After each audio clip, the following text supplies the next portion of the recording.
अष्टविनायक बेकरे संघासाठी काल थोडा टफ होता. अंथरड नीडच्या विरोधात 55चं टार्गेट त्यांनी चेस केलं आणि त्यानंतर जो लक फॅक्टर होता, ममदापूर टीमच्या विरोधात अष्टविनायक बेकरे संघाने 2 चेंडूमध्ये सामना जिंकला. 11चं टार्गेट 3 ओव्हरच्या मॅचमध्ये आणि 2च चेंडूमध्ये तो सामना जिंकला अष्टविनायक बेकरे संघाने. आणि त्यानंतर क्वालिफाय मॅचमध्ये देखील अष्टविनायक बेकरे संघाचं वर्चस्व राहिलं आणि जय गावदेव नेवळी संघाला त्याने पराभूत करत सेमीफायनलमध्ये धडक दिली.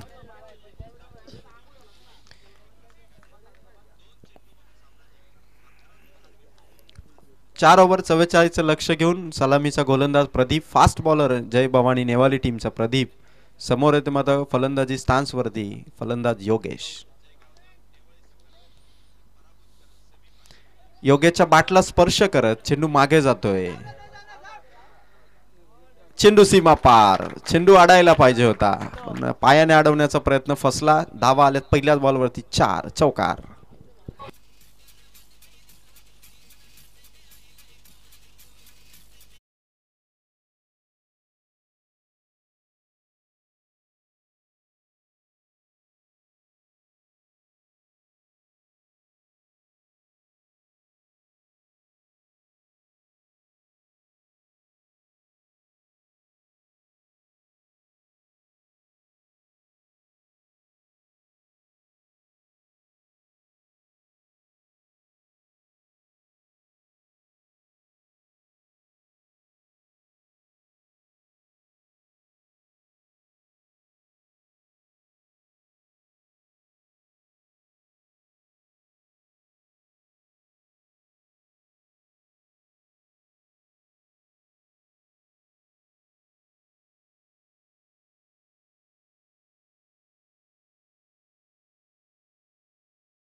Thank you DJ.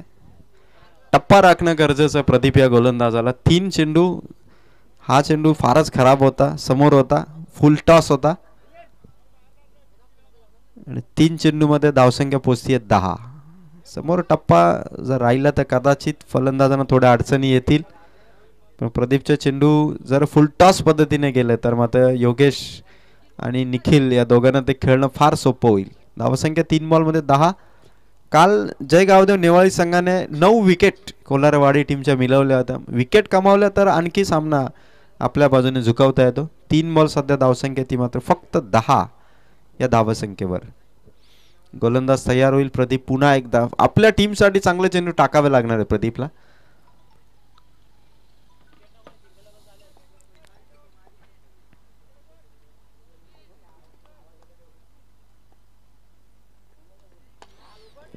कॅच होती या ठिकाणी आणि तिथून केली कॅच ड्रॉप.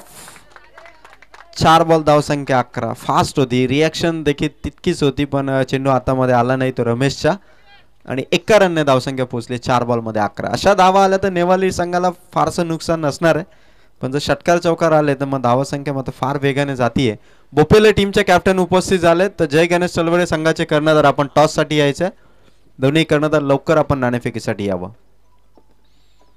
5वा चेंडू विकेट किपरच्या बाजूने निघालाय. स्लीपर धावतोय, चेंडू सीमा पार, अडवणं कठीण झालंय. धावा आल्यात या बॉलवरती 4. टोटल लेग बायच्या स्वरूपातला हा चौकार आहे. धावसंख्या पोचतीये 15. 5 बॉल 15. सामना अजून दूर आहे कारण जवळपास अजून 29 धावांची गरज आहे. ती येणाऱ्या 19 चेंडूमध्ये. 19 चेंडू 29 धावा म्हणजे 10 धावा चेंडूंपेक्षा जास्त आहेत. त्यामुळे नेवाली संघाला फाईट बॅक करण्यासाठी धावसंख्या पुरेशी आहे या खेळपट्टीवरती. धावसंख्या पोचतीये 15. ओव्हर नंबर 1 लास्ट बॉल इथून टाकणार गोलंदाज प्रदीप.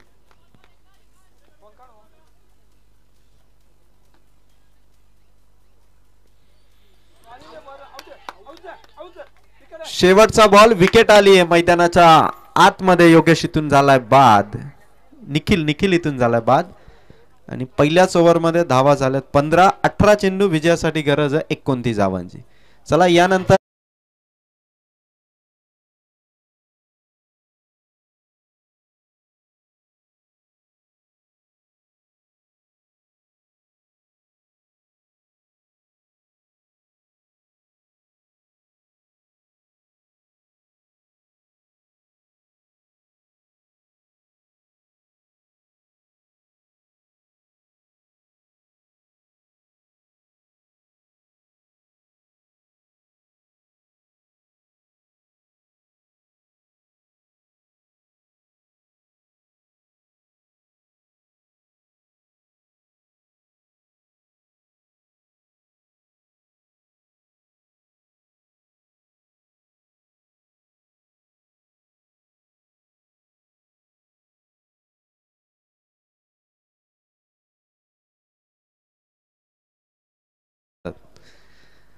त्यामुळे वेळेवरती मॅच सुरू झाला. एकदा का सकाळच्या सत्रामध्ये सामने बघायला, सकाळी फ्रेश झाल्यानंतर जेव्हा नाश्ता करताना मॅचेस सुरू होतात ना, तेव्हा घरचे प्रेक्षक देखील एक वेळ कंटाळा करतात की आता मॅचच आपण बघूया. त्यामुळे प्रेक्षकांना आपल्याकडे खेचण्यासाठी खेळाडूंना वेळेवरती येणं फार महत्त्वाचं आहे.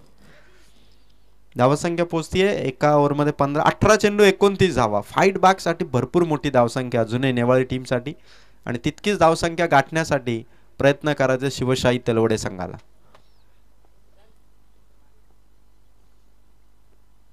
पहिला चेंडू योगेशने हलक्या हाताने फक्त ढकललाय चेंडूला. किरण दुर्गे इन ऍक्शन आहेत. 1 रन. 17 बॉल आणि 28 ची गरज आहे.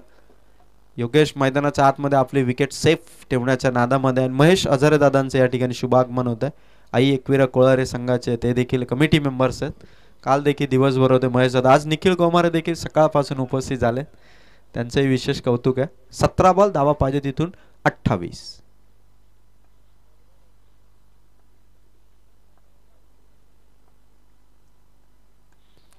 करणच्या बॅटमधून चेंडू ढकलला पॉइंट मध्ये.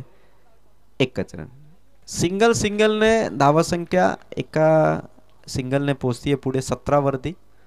अजूनही 16 चेंडू आणि 27 धावांची गरज आहे. विकेटची गरज आहे, नितांत गरज आहे.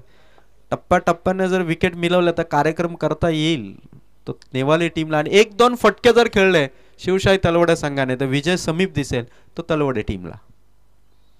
फटका रडारमध्ये भिरकावलाय चेंडू. सीमा पार ठोकलाय षटकार योगेशने. शिवशाही तलवडे संघासाठी एकाती षटकार चौकारांची खेळ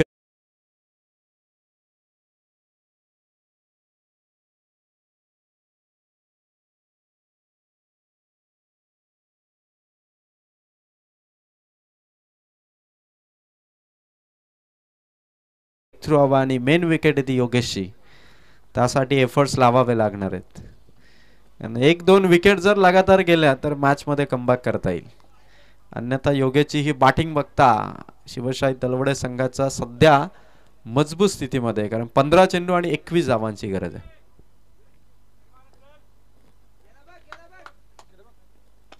खोलात टाकलाय समोर आहे कव्हर मध्ये खेळाडू. 1 धाव इथून कंप्लीट. चेंडू निसटलाय. रनआउटची संधी आहे. Non striker in direct hit miss. 1 more chance इथं मिस केली आहे नेवाली टीमने. 2 धावा झाल्या. 14 चेंडू आणि 19. चला डगआउट मध्ये बसलेले खेळाडू आपण शांतता राखा. डगआउट मध्ये बसलेले खेळाडू आपण शांतता राखा. 4 चेंडू संपलेत. 2 धावा इथून ऍड होतील. 14 चेंडू आणि 19 धावांची गरज आहे.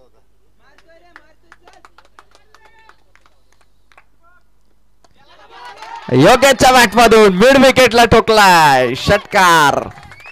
सामना येऊन पोहोचला आता. 13 चेंडू आणि विजयासाठी गरज आहे 13 धावांची.